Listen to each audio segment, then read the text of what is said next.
Welcome back to the Quake World Championship here at QuakeCon 2023. It's day one, and we're here on the third match of our group stage here for the A stream. Joining me is Flea and ZSX. Gentlemen, hello, what is up? We're about to witness GARPY versus SPART1E. And, two players that we've seen in the QPL before, but now fighting their way back in and now fighting their way towards the round of 16. I think you got to see GARPY this morning in his game versus Toxic. So Dan, you probably have some insight to provide us here. Yeah, it was miserable for GARPY. I think, it's tough. It's really tough, right? I'm sure you've talked about it on stream already with these groups of three. Somewhat his destiny is almost out of his hands now, and this is an absolutely pivotal game for him. He came into that set, he was playing Tox, just for context, everyone didn't catch that, and it was cagey from both players, very cagey, very low scoring. And particularly on the second map, GARPY had opportunities to take the lead and almost take that map away. And to put it bluntly, he choked. And I spoke to him afterwards, and he kind of said the same thing, right? And so it doesn't matter how experienced he is. Like, GARPY's one of probably the most experienced players here. Sure. And yet, this occasion potentially getting to him, and now he's going into a match with even more importance. So, a little bit worried for him going into this one, if I'm honest. Yeah, I talked to him as well, just after the game, or right before this one started, actually, and he kind of confirmed what you said. He said that he just wasn't feeling confident in his ability to push through and to clean up those frags, right? So he said that overall things were going well, but there were several situations where he had his opponents really on the rope. They were low, running for their life, and he just fell back, went for the items instead, and he missed out on very important frags. So let's see if he can make a change this time around. We've got two vultures over here, like, just waiting to jump on GARPY after he loses. Like, hey, let me ask you a quick way to go, guys. I was standing next to him in the bathroom, so he couldn't run. All right, fair enough, fair enough. Yeah, and of course, going up against SPART1E, right? Someone who is originally in the QPL, battles his way through, eventually was dropped out, but has qualified back in. SPART1E is a name that you've probably heard if you've been watching Quake Champions here over the past few years, whether it is at a QuakeCon or during the regular season QPL. I kind of, love SPART1E because when he's on, and when he's off, he's full tilt, right? We get every aspect of the spectrum that you could possibly imagine there. But I think you're absolutely right? A very important matchup. Now, before we look at the picks and bans and see, ultimately, that will probably tell us a little bit about this game. We did get a chance to sit down with the players prior to QuakeCon starting. Let's hear from GARPY, who tournament life might be on the line here. My nickname is GARPY, and I play for Maestro Gaming Organisation. Where my nickname comes from, I'm not too sure. When I was younger, it's just, I was called something else when I used to play, and then my brothers just started calling me GARPY, so it just came from basically my brothers calling me GARPY. What's my favourite champion? Probably Anarchy, because the movement with Anarchy is basically from the original game I used to play. So it's just old school. I just enjoy playing, and it's fast, and yeah. My favourite weapon is the rocket launcher, like doing mid-air rockets.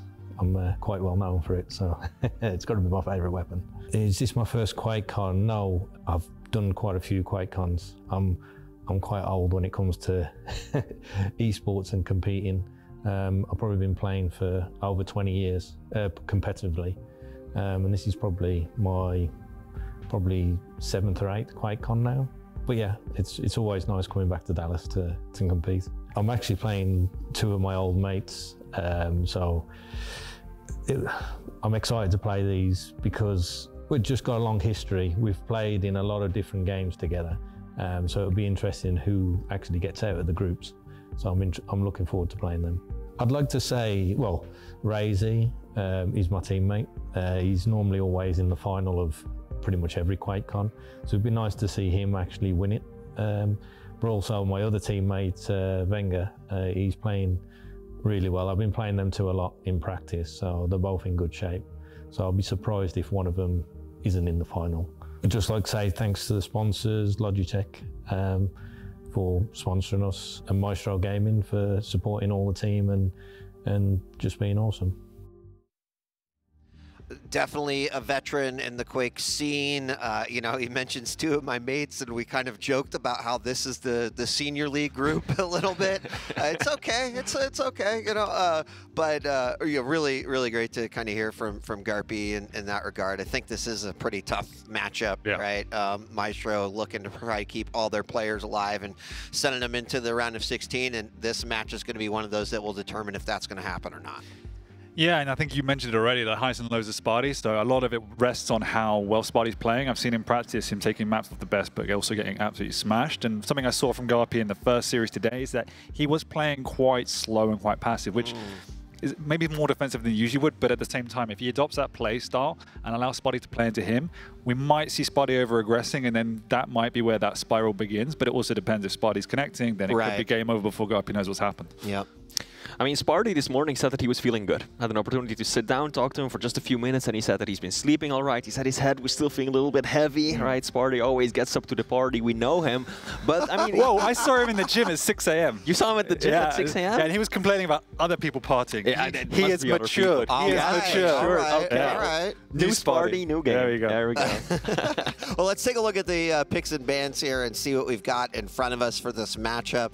Again, GARPY lost that matchup versus Toxic, so a very critical game here. Awoken, Deep Embrace, and Molten Falls will be on the menu here tonight. Poor Scale Bearer getting that ban out there in Molten Falls. But Flea, you want to break this down for us?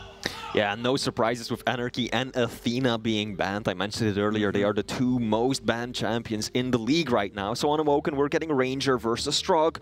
Pretty standard. Deep Embrace, we're getting Nyx versus the Doomslayer, so the wall jump versus the double jump. And then lastly, Molten Falls. Interesting to see that there's really no movement champions on that map, right? Yeah. Usually you see, you know, the faster champions come out. You might even see a Sorlag, an Anarchy. Of course, many of those have already been taken away. Slash, that's pretty surprising not to see her being picked. She wasn't banned, she wasn't picked beforehand, but I guess neither of these players are really, you know, known for their Slash gameplay anyway. So Dan, what do you think? I think that map 2 is really sticking out for me there. Like I mentioned GARPY playing slow this morning, and he goes ahead and picks Deep Embrace, which obviously doesn't really settle himself for that. And he also puts himself in a difficult position. He needs to set the tempo and slow it down on that Nyx, because the Doom is so easy to execute. If you burn that Ghost Walk and you get pushed out of position, you're in a really tricky position. But at the same time, I have seen in the past a very similar circumstance with GARPY where he's just been able to control actually the low ground and play an incredibly stealthy, slow-paced game. Sure. So he has that in his locker, but it just puts a wealth of pressure on for you to deliver and execute and play smart. He can do it, but again, it just raises the stakes a little bit more. I think map 3 actually pretty significant, right? I think Sparty needs that 2-0 to close this out. I think it goes to map 3, and I feel like the Visor is way better on Molten Falls versus the BJ, especially if neither have sort of any movement capabilities at all. You know, you get some more insight, you know where your opponent is, you can play kind of the middle top area a little bit better. So I think that if it goes split 1-1, like, it's in a better favor for GARPY going into map 3, but of course, right, they've got to make it that far to begin with. So, well, there was the picks and bans. We're going to be hopping into this game here in just a moment, but right, I think this does mean, and we don't know the result of the other game quite yet, but right, if GARPY does lose this, like, his chances of advancing out is 0, I think. 0. Yeah, no. He's got to win this one just to have a shot at making it until tomorrow. Yeah. Rough. Yeah, no pressure, right? No pressure. None at all. Born for it, right? None at all. None at all. Also, just trying to keep those 4 Maestro players, like, kind of in the round of 16. I know they want a dominant presence, but it might end right here. So, I mean, I think Sparty's feeling really relaxed right now. You know, he's always a chill guy, but at this point, I think I really got the vibe from him that he's like, you know, no pressure. Same with Effortless, right? They're just like, hey, I'm here to have a good time. Yeah. I'm gonna put out the best that I can, but you know, no matter how it goes, I'm here to just have fun. Of course, I'm gonna try to see and get as far as I can in the tournament as possible. But if it doesn't work out, then wait, so be it, right? I'm here for the challengers anyway. So it's a good place to be, right? Yeah, like, it really is. I have always thought, like, Sparty has had his ups and downs. His downs are usually like he's up against against himself, right? Yeah. Like, you know, mentally not in a great place, didn't like how a battle played out. It like affects the rest of his game. So hearing that he's relaxed, feeling good about it, I think that's probably where SPART1E needs to be to enter into this matchup. So hope he can remain consistent there throughout this series and see how that's going to break down. So I think we should get started here in just a second, and then you can. You know, shots allowed. Not yet. Not All yet. right, Not yet. Not yet. Not until we're officially in game, Dan. So, what is your best game you've seen so far, Dan? It doesn't matter, actually. Just, you can think now about I can go. You got 30 minutes to think about it, maybe. Here we go. All right, we're jumping into map 1 of our 3rd series. It is going to be GARPY taking on SPART1E, and we're going to be starting with GARPY here. And I really do think, right, like the pace of this game, I'm expecting it, Flea, to be a little slow here at the start, and then, right, seeing if one player finds an opening to really take some momentum.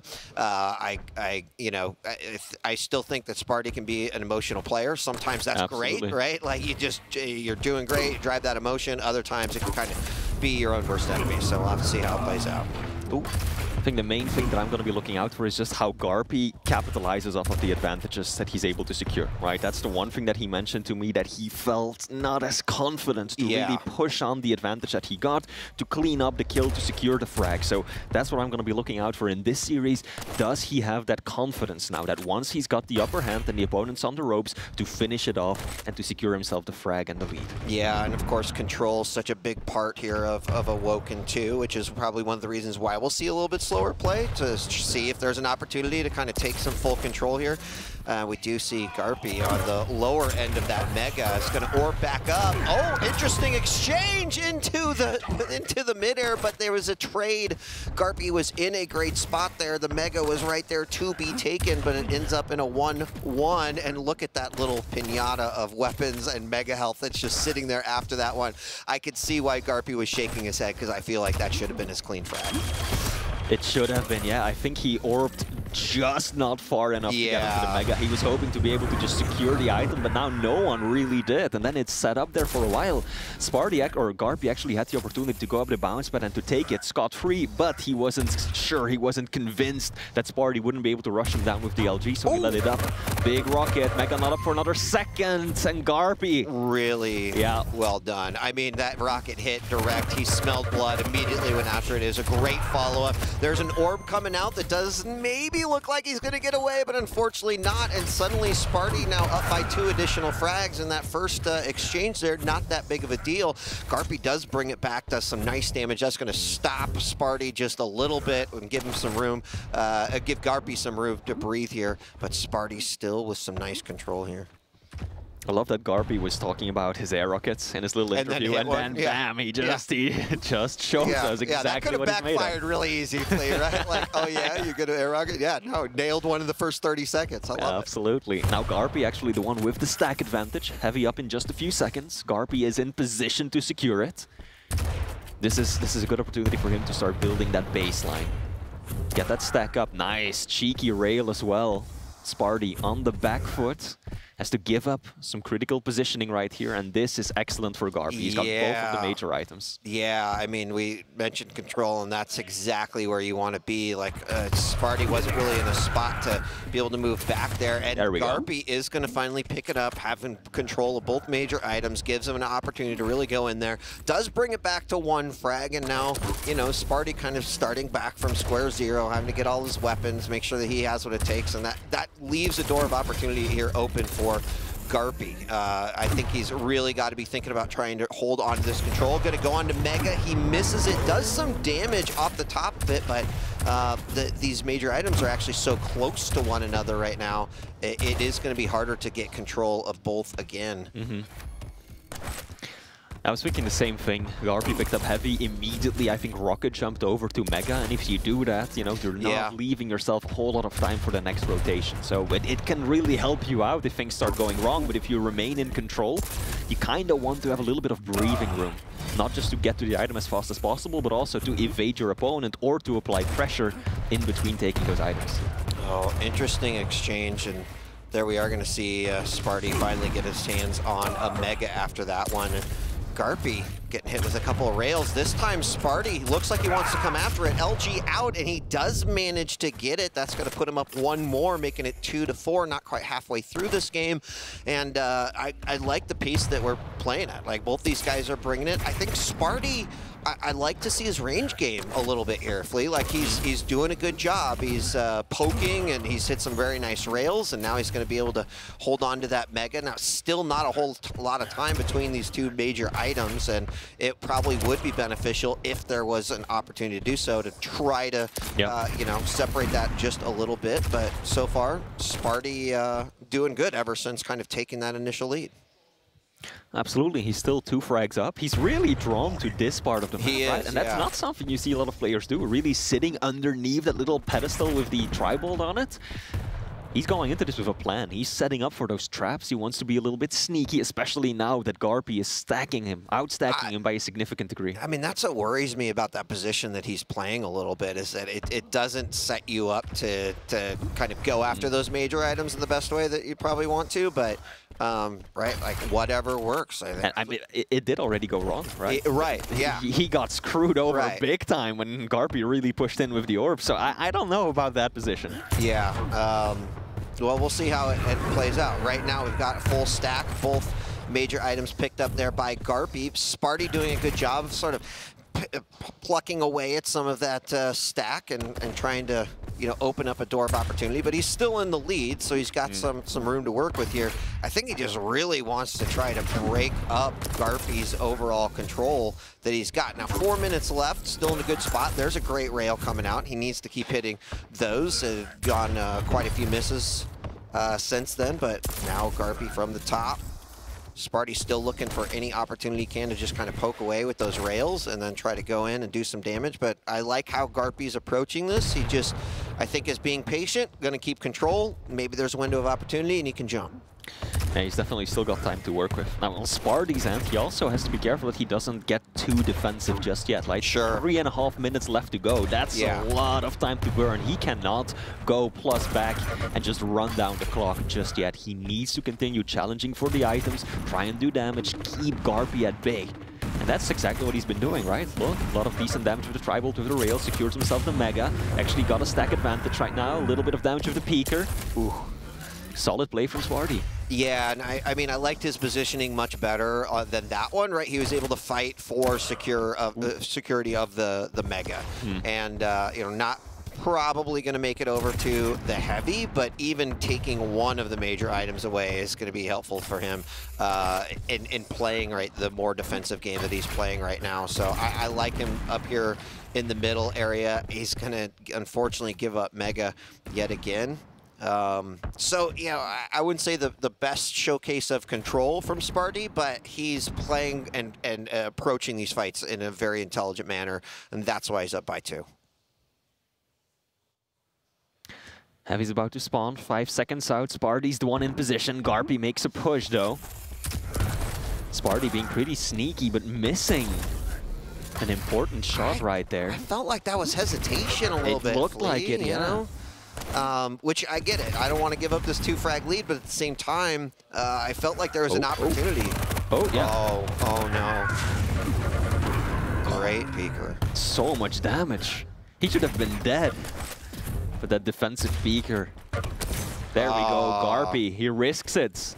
He could feel that too. He's like, he knew that rail was coming. Unfortunately, that one health bubble didn't put him into safe range at all. And now just a 1-frag game with about 1 minute and 40 seconds remaining. This is where you really wish you were on top of that control, because I think it gets far more scary for SPART1E here at this point. But GARPY still got to make up that frag, right? We can't discount that. I like how sneaky SPART1E is being. GARPY had no idea that he was waiting just around the corner in that center part of the map, and he landed a nice little bit of rocket damage and disappeared again. So SPART1E still keeping up with that chip damage. Stealing away an item as well. Here we go, GARPY. Doesn't want to commit just yet. It's gonna buy this time for now. 1 minute left on the clock. Will take away the Mega. 1 minute. But he's got to be careful, Weed, because Strog is faster than Ranger. Yes, he's got the orb, but if he burns that, it's going to be difficult to catch up. Yeah. really interesting 1 minute to get one frag to tie it up and potentially take us into sudden death. But obviously GARPY would love just the victory here. SPART1E in a position where, right, going Ultra Turtle, we're going to have the orb up for better positioning here.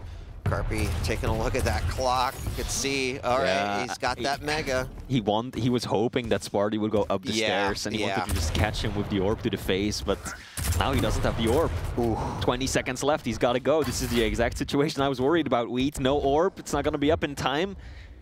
There we go, he caught a glimpse of his opponent. He's got to push. Like, this has got to be it. This has got to be the engagement for SPART1E. Rocket hits, heavy spawns. No, GARPY, he knows it's over.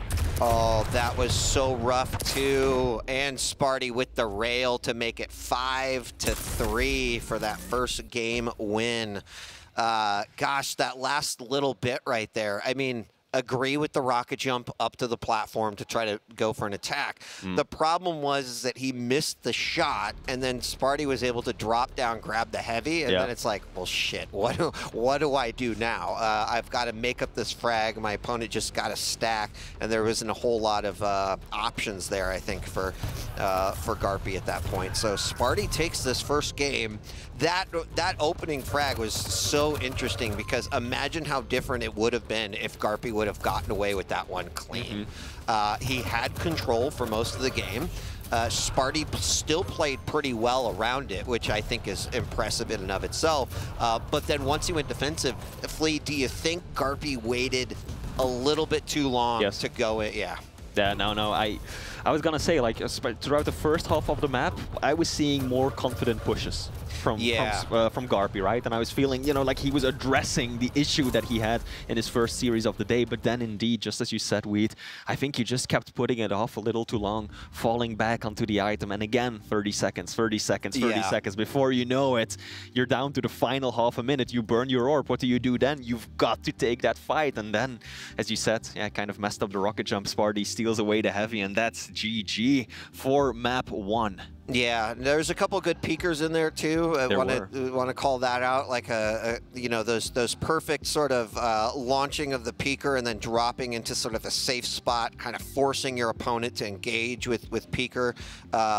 Came in a couple times there, but you know, GARPY still got to feel like reasonably okay with that matchup. I mean, did have control, played well. I think it came down to that needing to equalize the score at the very end and not necessarily having everything play into his favor, which is surprising, right? Because normally if you are fully controlling a map like Awoken, it means that you're probably in a great position to win the game. So this is one of those rare instances where we see GARPY with control most of the map, but SPART1E still manages to pull that out.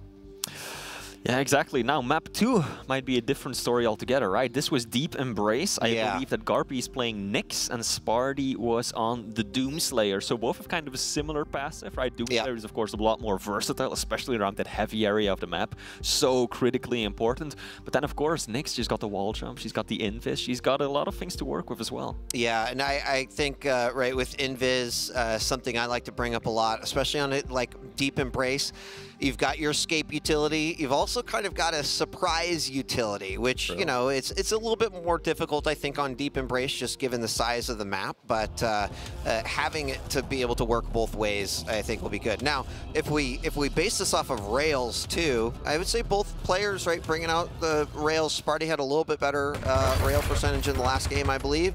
But it could be a big deciding factor here going into game number 2. And we're live on this one, looking through GARPY's eyes to start. I didn't get a chance to talk to it before we went live, Wheat, but SPART1E has won 3 of the recent matches they've played. So all 3 of the most recent games actually went in favor of SPART1E, and he's looking to continue that today as well. So both players kind of meeting around the center, top part of the map. Good rail from SPART1E. That was a nice one. I also got to echo the fact that, like, if GARPY wins this one, I still think he's got a better champion set up for map number 3. So it is pretty important, I think, for SPART1E to try to close this out in 2 games. Still really too early to tell, but definitely something to consider as this map continues on. So some machine gun cess coming out there from GARPY just to try to do a little bit of damage. But already we're seeing SPART1E on with those rails. And that's going to make it real hard here for a champion like Nyx to stay alive. Not any armor stack at all, and has to be keeping up with those. So maybe look at SPART1E to try to be controlling those lights as well. There we're going to have Ghost Walk into an escape, wall jump over to the heavy, but it is not there quite yet. His opponent grabs it, and that's going to be unfortunate for him to have to witness.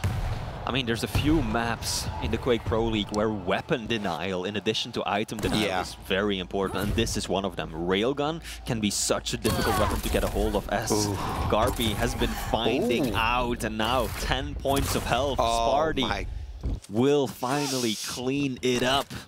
Yeah, that health bubble being right there is going to be SPART1E's best friend, because he waited and then was able to hit that shot from the midsection as well. Very, very nice. And now we're going to see SPART1E just kind of hopefully try to gain and control the map a little bit here. A fight breaks out in the mega room. Oh, a huge misfire rocket. He's going to go for it anyway. He does get hit with the rail, but GARPY following up with another one to tie it back up 1-1. And now a big opportunity here for GARPY to try to make something happen, but he's so low that the machine gun fire of SPART1E is enough to take him out to regain the 1 frag lead.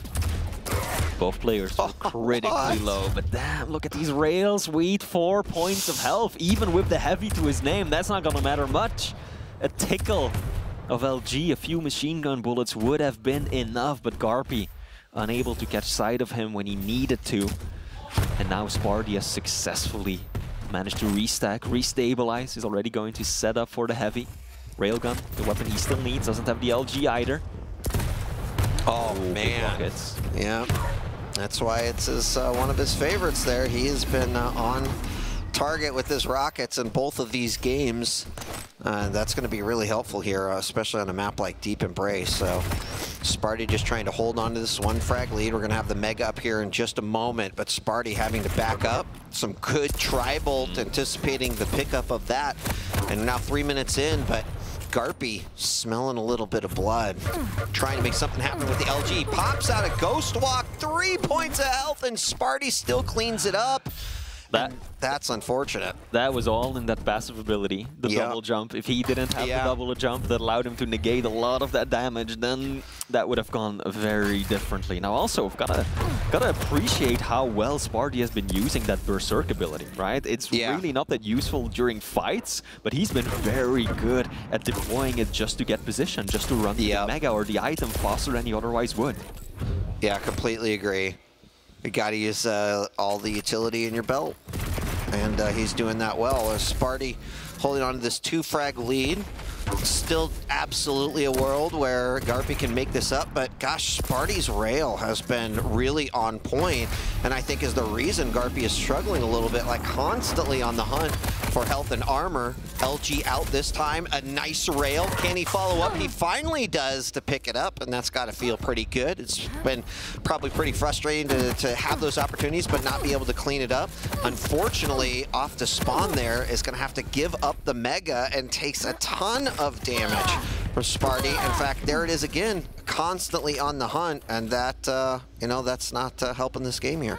GARPY just looked kind of lost right there, completely blindsided that SPART1E just dropped onto the mega with nothing really to his name, that it worked out. Yeah, almost the 5-minute mark here. Only 1 frag separating these two, but we are seeing an echo of game number 1 where SPART1E was ahead just by 1 or 2, and GARPY had to climb his way back. There's still a ton of time for GARPY to be able to do this, but as we've mentioned, like SPART1E, it would be in his best interest to clean up this second game and make it. Now we got the Ghost Walk coming out. We'll allow him to secure that heavy. Takes a little bit of rocket damage, and that's the one nice thing, that SPART1E somehow seems to, even if it's just a little bit, Flea, he's constantly dishing out that damage and making it really frustrating for GARPY, because he's never really in a full stack situation in these fights. I really like the use of the Ghost Walk right there. I feel like during the first few minutes of this series, it felt like GARPY was holding on to it a bit too long, and he was popping it when he was down to like 15 points of health, right? And then like, what do? You've just got to run for your life anyways. But that was very calculated. He still had plenty of stack, but he still decided that he would just take the heavy and avoid, you know, losing what might put him in a better position. So I appreciate the Ghost Walk coming out earlier there. I mean, another example, you know, GARPY knows that Sparty's really low. Sparty somehow sneaks in a rocket here or there to really stop GARPY. And again, he had some control. There's a great rail. He's going to go with a follow with the Ghost Walk. Probably follow him around. No. It still puts him in an okay position. Oh, I head shake with you, GARPY. That is rough. Sparty got to be feeling good about that. Really unfortunate. I generally don't think he even needed the follow rail. I think the first little nudge was enough, but still. Yeah, Sparty. Add insult to injury on that one. And that suddenly makes the clock look a lot more intimidating with that extra frag on top of it. Ooh. And then for another rail, really quick flick over. Nicely done. And now he can sit here, protect that rail a little bit, because honestly, GARPY needs that in order to make up this 3 frag lead. Now he does manage to fly on it, and with Sparty missing that one. In fact, answers back on his second one. All right, this is what Sparty needs, but he can't clean it up, going through the murder hole, picking up a little bit of that health. And it's those opportunities. If GARPY could clean that up, right, like then you potentially got a conversion frag in your future, and it's just not working out for him here. Really isn't. Sparty has been so good with the constant rails, the chip damage, and GARPY unable to find a way around it. Now, for those who just joining us, GARPY needs to win this. If he loses this map, he's out of the tournament, and it will be Sparty and Toxic who will advance to the next day. Oh man, I mean, Sparty's sort of defensive or on the run approach to this game has just been top notch. Like the number of times that he's been below 10 HP is just ridiculous at this point. And it's another misfire there. Unfortunately, GARPY thinking he was in a different spot than he actually was, and Sparty got a little bit of extra damage off there. But now, as we hit the 2-minute warning, Flea, 3 frags seems really difficult to try to make up. God, direct to the face as well as Sparty drops down. That's so painful at this critical stage of the game. Indeed, like you said, 3 frags, 2 minutes. It is possible. There is still time, but it needs to happen now, and it needs to happen in a clean manner as well. That's right. GARPY can't afford to keep trading. Look at that, a little bit of Tribolt damage, 50 points of damage coming his way as well. I mean, you mentioning a clean frag, and that's like, oh, so important. We did see Ghostwalk come out of there and runs by, but once again, Sparty down to 50. He does pick up a light, but there's not much that, right, GARPY can do. And now minute 15, does see his opponent cross the map. That rocket seems like it took a long time to get there. And oh my God, another direct rocket. And here's Sparty yet again, one arm hanging off, 11 points of health, but somehow still manages to stay alive. And when you go back and review this tape, there's no doubt that GARPY's going to be frustrated just knowing how close he was to cleaning up so many frags. He already knows this week. Yeah, guaranteed. He's already feeling the disappointment. There we go. Answer rail. 45 seconds left to go if he can catch him off spawn. Heavy not up for another 5 seconds. He cannot wait around for that. Sparty spawned over to the mega site. He's just slow walking. He should hear him now. He should hear him now. He's gonna drop. LG comes out. Can he catch him? There we go. There we go. This is good. This is good. He needs to finish it though. Gosh. He needs to land the shot. He needs to land the rail. Oh, no. I needed that one. I think that was the last opportunity. Oh, man. He gave it his all. He tried. There were so many just chances right there for it to happen. Maybe one. He is going to get it, but I don't know. 10 seconds. He's going to hold off on the spawn. I don't think this is happening. I think he got shoddy spawn. Oh no, he's over at heavy. Yeah, that's going to be game. A 1 frag game. Sparty does what we said he needed to do. Closing it out in 2, that 3rd map on Molten with GARPY having the visor. Would have been a little dicey, but Sparty gets the job done. Unfortunately, that will mean that GARPY and the first Maestro player is out. And Dan, what do you think? It's kind of heartbreaking, right? Again, because it was just such a close series from both these players, and it's so near, so far for GARPY. again, and another LAN, another QuakeCon.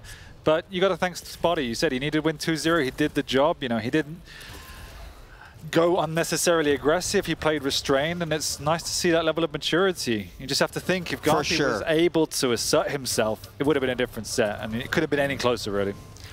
Yeah, I think that maturity was definitely present. I felt like we saw a really great SPART1E. I mean, you look at map 1, and he was not in control for a majority of that map, but he kept it, you know, kept it going. He did, like you mentioned, Flea. He was running his own rotation, right? And whether or not that was throwing GARPY off, GARPY had control. He had stack most of the time, but every time there was an opportunity for a jump, SPART1E had a rocket for him. SPART1E had a rail for him. And what do you do? Yeah.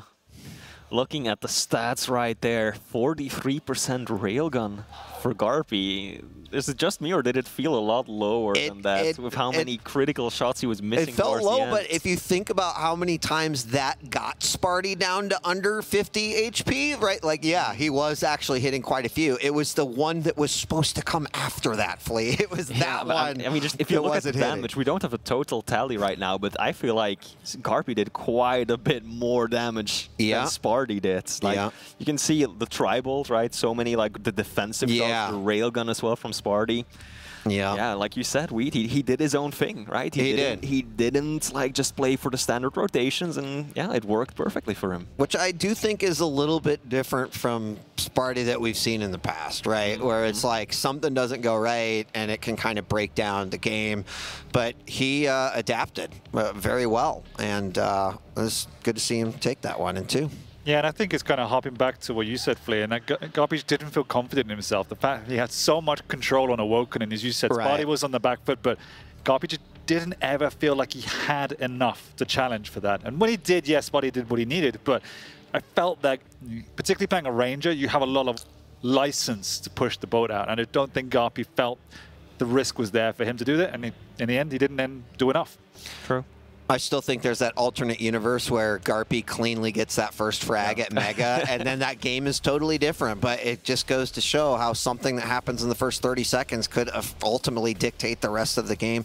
It's kind of what we saw there. So we have a player, unfortunately, eliminated from the competition. We're still waiting to see who all is going to make it through in the group stage. We're going to take a break, but when we return, the games continue. Our 4th match of the day here in groups. Don't forget, we've also got the B stream going with all the matches that you would see in the group. So stick around. We'll be live once again from QuakeCon 2023. When we return, don't go away.